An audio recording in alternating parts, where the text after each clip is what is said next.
What's up everybody, I'm Seth Fowler and today I'm reviewing a sneaker that I've been looking forward to for a very, very long time.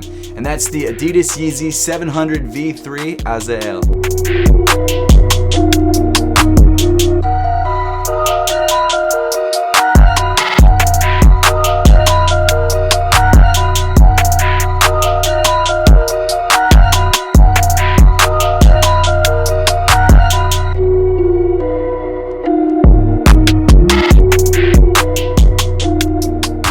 The name of this shoe is pronounced Azael. It's really hard for me to say, so I'm not going to say it too much. Just like most of Kanye's recent Yeezy colorways, he's named the colorway of the brand new Yeezy 700 V3 after a Hebrew word. Apparently the translation of the Hebrew word Azael means made of God. But like I said, I'm not going to keep saying the name of the colorway because I'm just going to keep butchering it. So I'm going to refer to this shoe as the 700 V3. In December, Kanye and Adidas have given us a bunch of brand new Yeezy silhouettes, which is so refreshing to see. Because for the last 2 years, we've only had like 4 silhouettes released total. Granted, we've had tons of colorways of each of those silhouettes, but only really 4 silhouettes. And what's interesting about all these new Yeezys is that they all share a very organic design language. I mean, seriously, just look at it. It looks like something that was alive at one point. And I mean, let's be honest, that's true for all 3 of the brand new silhouettes that have dropped in December. But I don't think that's a bad thing. I think it's great that Kanye is experimenting and trying new things and taking risks. And this shoe, to be honest, is kind of a risk. There are a lot of things about the 700 V3s that are completely different than any of the previous 700s. It's basically a brand new shoe. Other than like the general shape, the entire shoe is pretty much changed. So I guess you'll have to stay tuned through the entire review to find out if that's a good thing. Azael. Oh man, it's such a hard word to say. The Adidas YEEZY 700 V3 Azael released on December 23rd for a retail price of $200. And of course, being the first colorway of a new silhouette, it released in very, very limited quantities. Jumping into the upper itself, the first thing that you'll notice is this rubber panel on the toe, and it's shaped very similar to the suede panel on the original 700s and definitely drew inspiration from those shoes. However, because this panel is now a light tan rubber, it should actually be a little bit more durable. Not that I had any durability problems with my previous 700s, but it's nice to know that this should last a little bit longer. Changing this panel from suede to rubber from the V2 to the V3 definitely signals a much more streamlined and futuristic design for the Yeezy brand. And to be honest, I'm not totally sure if I'm in love or even ready for this new futuristic look. I really like the premium materials of the previous pairs. And then continuing on with the super futuristic upper, we've got these brand new RPU overlays. According to Adidas, this RPU cage is for structure and durability, and to the touch it kind of feels like a mix between rubber and plastic. But the best part, and let's be honest, the most fun part of this RPU cage is that it glows in the dark. And man, that glow is strong. That is a bright shade of green. Whew, I think that's my favorite part of the shoe already. I'm 12. This outer RPU cage has a very bone-like color and skeletal looking structure. I mean, like I said before, it looks like this was alive at one point. It looks like someone ripped it out of a rib cage. Is that too morbid? It might be. Kind of a shame to admit that I still like it though, after that visual. Underneath the glow-in-the-dark cage, you've got what Adidas is calling a monofilament engineered mesh. That's this sort of white and gray mesh material that makes up the underlay of the sneaker. At first I thought it was some kind of knit, like I thought maybe it was a variant on Prime Knit, but it's actually much more close to that semi-translucent plastic mesh that you find on the side of 350s. Each one of these little ovals that make up the side panels of the shoe all have these white details that kind of flow towards the front of the toe. These white lines seem to be made up of some sort of fiber or maybe thread or knit woven into the mesh material because they actually have a very soft texture to them. I have no idea if they serve any purpose other than just looking good. I would assume that they don't, but I really like that feature a lot. They also really remind me a lot of some of the details on the upper of the Yeezy Quantum, the basketball sneaker. This bottom oval or arc in the midfoot is just plain mesh and you can actually see right through it. The fact that a majority of the upper is made up of mesh should mean that this shoe is more breathable than previous 700s. I'll be honest though, I've been wearing the shoe all day and I haven't really noticed it being any more breathable than a 350.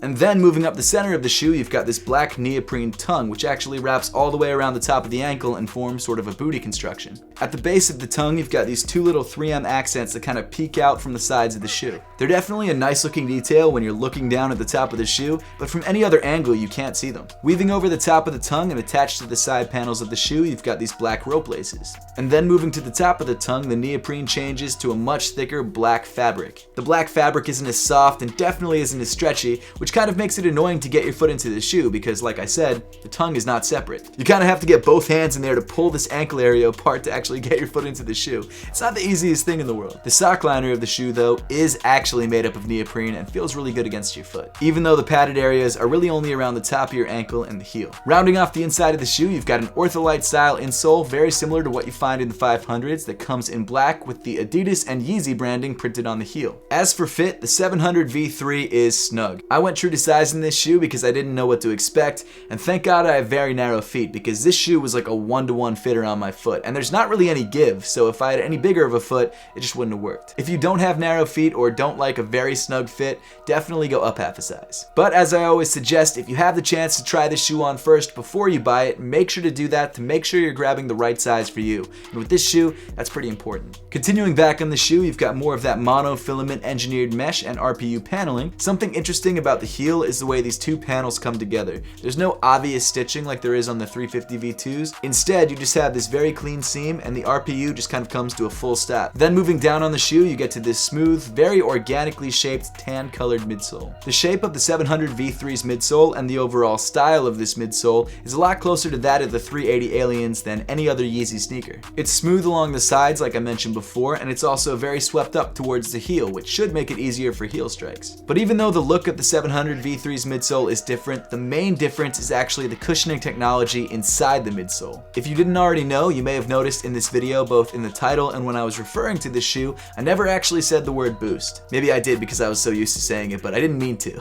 And that's because the brand new Adidas Yeezy 700 V3 does not actually have boost. Instead, the sneaker has an inexplicably blue EVA midsole. And to just tell you right now, don't get your hopes up because it's not as soft as boost and it's not as comfortable. That said though, it's not bad. It's not boost soft, but it's not bad. And actually, by not using boost, a very expensive material, and also using cheaper materials on the upper, they've been able to reduce the price of the 700 V3 by $100. If you didn't know, the 700 V1 and V2 both retail for $300, but the 700 V3 retails for $200. And let's be honest, I'd rather have a shoe that's $100 cheaper and only slightly less comfortable than spending the extra $100 to get the pinnacle of comfort, which isn't even that amazing. The new EVA midsole still feels fine underfoot, it's just not as soft as boost, and it's not that noticeable. I'd take the extra $100 off any day. Well, I guess I wouldn't because I bought this shoe for resale, but everyone else can. And then moving around to the heel, you've got the Adidas sportswear logo embossed into the midsole. And then finally moving to the bottom of the sneaker, you've got that familiar Yeezy 700 herringbone traction pattern, this time in light blue. They probably made the rubber traction pattern blue so that the EVA doesn't look as weird,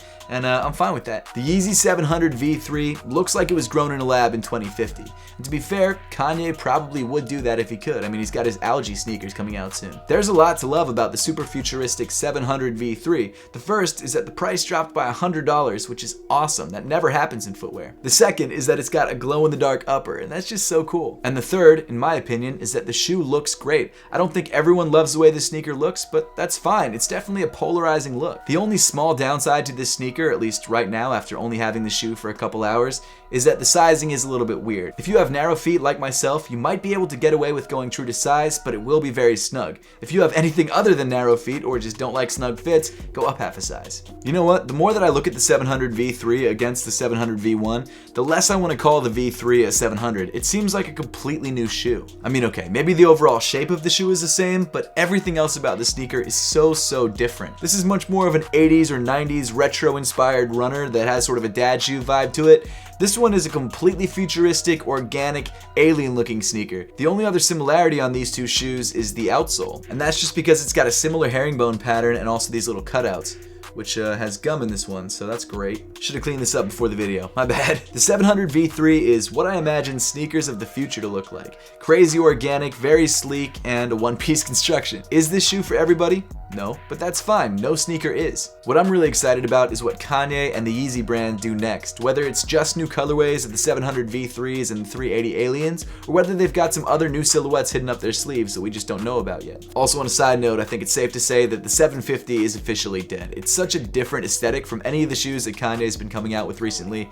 There's no way he's bringing that shoe back. After a year and a half of complaining, I'm very excited about all the new silhouettes that we're getting from the Yeezy brand. I think it's so cool to see. If you're trying to grab a pair of the Yeezy 700 V3s, you might be out of luck because this initial drop has completely sold out and resale is kind of ridiculous. However, there is a good chance that this shoe might restock in the future. I have no idea when or where because this particular release only happened in the Americas and in Europe. So it could be in Asia or maybe they're going to re-release them in the US. I have no idea. Your other option is to wait for more 700 V3 colorways, which I'm sure are in the pipeline and will probably release in 2020. We just don't know what they are yet. But now I would love to know your thoughts on the Yeezy Boost 700 V3 and whether you grabbed a pair for yourself today or whether you're planning to grab a pair for resale. So let me know in the comment section down below. And as always, thank you so much for watching. Make sure to subscribe if you haven't yet, and I'll see you all in the next one.